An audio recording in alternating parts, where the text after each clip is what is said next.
So what would you do? 5. I chose to go with phasing out fossil fuels. So this is when scientists they want to find out if subsidies for direct loan would help to encourage certain activities, such as increasing tax incentives and lowering loans, so that people could afford these technologies in a much cheaper and efficient way.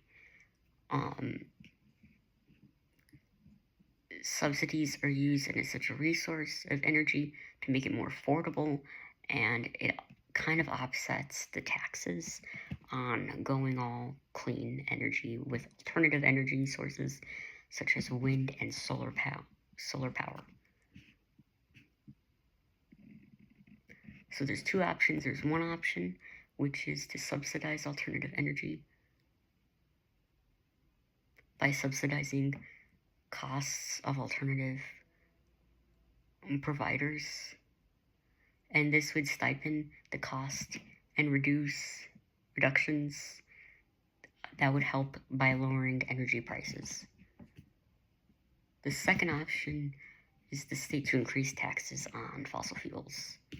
So for the first option, I chose to go with the subsidized option because instead of increasing taxes, which would probably make the public not want to go fully climate change or fully green energy, because if you tax something, it's going to discourage a behavior. So instead of give subsidies to encourage the behavior, so that people are willing to go out on a limb and go with cleaner energy sources. Some states, as California, mandate their businesses and households to reduce their fossil fuel footprint. And these incentives increase tax credits and funding for converted buildings. So basically, businesses will get a loan and money from the government in order to build their business more effectively by using green energy. And if a household, if somebody becomes and goes into clean energy, such as buying an electric car or making their house more environmentally friendly, they will get money back. So for the second option, I chose to pass a law that would allow states and government to provide direct incentives to consumers for using alternative energy. So this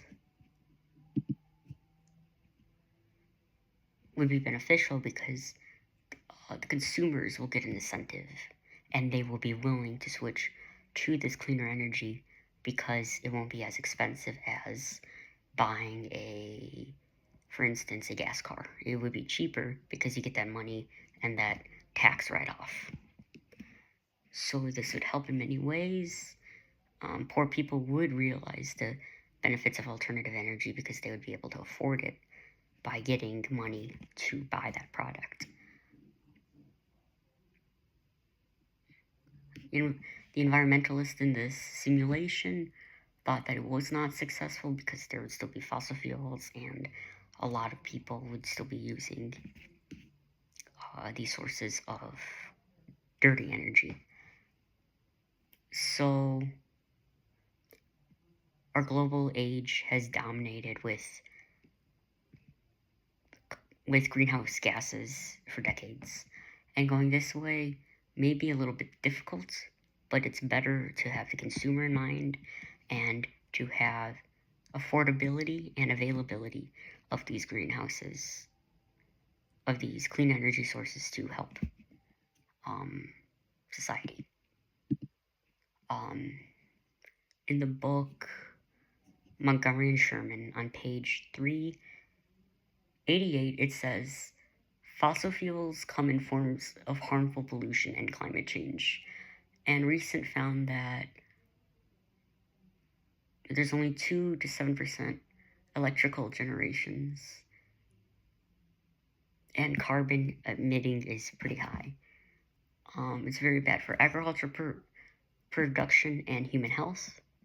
So the benefit of clean energy is that you won't get asthma, for instance, and it's beneficial to the environment.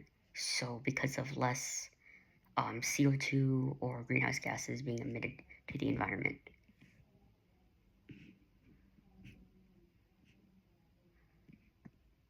And fossil fuels can be hard to extract if you have, wildfires with the pipelines, and many refineries are located on the coastline, which could then in turn be flooded and have a dramatic effect.